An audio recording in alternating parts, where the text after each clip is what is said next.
Good evening friends. आज मैं एक most important topic of eco लेकर आई हूँ जिसका नाम है AFC और TFC के कर्व्स। कैसे शेप होती है AFC और TFC के कर्व की। देखो, इसके नाम से पहले ही पता चल रहा है कि फिक्स है। भाई फिक्स है तो इसका मतलब वो तो स्ट्रेट लाइन जाएगा हॉरिजॉन्टल पे, मतलब क्वांटिटी चेंज होगी लेकिन हमारी टोटल फिक्स कॉस्ट तो सेम रहेगी। अब AFC भले ही फिक्स्ड लिखा हुआ है लेकिन ये हमेशा डाउनवर्ड जाएगी। कैसे? देखो, सबसे पहले जैसे आपने प्रोडक्शन स्टार्ट किया तो आपकी जो इन्वेस्टमेंट क्या है, जैसे 5 लाख है लेकिन आपकी अर्निंग क्या है 0, तो आपको तो भाई बहुत ज़्यादा लगेगी, चाहे वो 40,000 रुपये की कॉस्ट हो। ठीक है, तो सबसे पहले ये हाई हो गया। ठीक है, हाई कॉस्ट, तो आपकी आउटपुट कितना, इतना आया। अब क्या हुआ, कॉस्ट थोड़ी कम हुई, क्यों? क्योंकि आपका आउटपुट बढ़ा। तो देखो, जैसे जैसे आपका आउटपुट बढ़ता जाएगा, आउटपुट बढ़ता गया, ठीक है, तो आपकी क्या है, कॉस्ट आपको कम लगने लगेगी। आउटपुट बढ़ा, कॉस्ट कम लगने लगी। आउटपुट जैसे हमारा स्टार्टिंग थी अगर हमारे आउटपुट की, तो हमें कॉस्ट बहुत ही ज़्यादा लगती थी। नॉर्मल सी बात है, जैसे आपने किसी चीज़ में अभी स्टार्टिंग ही की है प्रोडक्शन करना, जैसे आपने रेंट पे लिया है, अगर कोई जैसे फैक्ट्री ली है, तो आपकी अभी प्रोडक्शन तो निल है ना, क्योंकि अभी आपकी फैक्ट्री स्टार्ट नहीं हुई है प्रोडक्शन करने के लिए। तो कॉस्ट हाई, आउटपुट इतना, फिर कॉस्ट डाउन होती चली जाएगी और आउटपुट बढ़ता चला जाएगा, तो आपको लगेगा हाँ रीजनेबल कॉस्ट है अब। तो अब देखो, AFC को जब आप क्वांटिटी से मल्टीप्लाई कर दोगे तो हमारा टोटल फिक्स्ड कॉस्ट आ जाएगा। जब AFC equals to TFC upon quantity आएगा।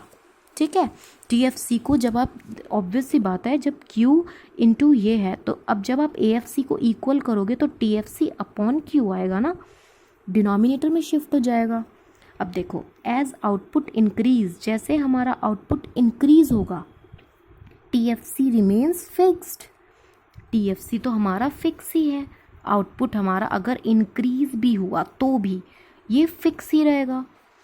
नाउ AFC हमारा डिक्लाइनिंग कॉन्टिन्यूसली, देखो कॉन्टिन्यूसली डिक्रीज कर रहा है जैसे जैसे हमारा आउटपुट इंक्रीज हो रहा है। ठीक है, AFC curve is rectangular hyperbola. देखो, रेक्टेंगुलर हाइपरबोला बन गया ना रेक्टेंगुलर, तो ये क्वेश्चन आता है कि कौन सा कर्व इसमें से रेक्टेंगुलर हाइपरबोला होता है, AFC, TFC, AFC या AVC? तो आंसर है AFC। AFC is asymptomatic to both axes. This means that it touches neither the horizontal axis nor vertical axis, nor horizontal nor vertical। ठीक, next, अब देखो, short run cost curve, average variable cost किस shape में होता है आपको पता है? ये देखो ऐसी शेप में होता है ये। और हमारा AP कैसा होता है? AP ऐसा होता है। ठीक है, तो variable cost per unit of output, average variable cost. अब AVC का फॉर्मूला क्या होता है? TVC को जब आप क्वांटिटी से डिवाइड कर दोगे, AFC और AVC दोनों का फॉर्मूला सेम है, बट फर्क है। फर्क क्या है? यहाँ F आएगा और यहाँ V आएगा। ठीक, next, AVC will decline, will reach a minimum and thereafter it will rise. AVC पहले डिक्लाइन होगा एंड देन जब वो मिनिमम में आ जाएगा, ऐसे आ जाएगा मिनिमम पर, उसके बाद वो राइज होगा। यही तो हमने बनाया। अब देखो, उसके बाद क्या होता है कि ये यू शेप्ड होता है ना, यू शेप तो है। There is a relationship between cost of production and input productivity.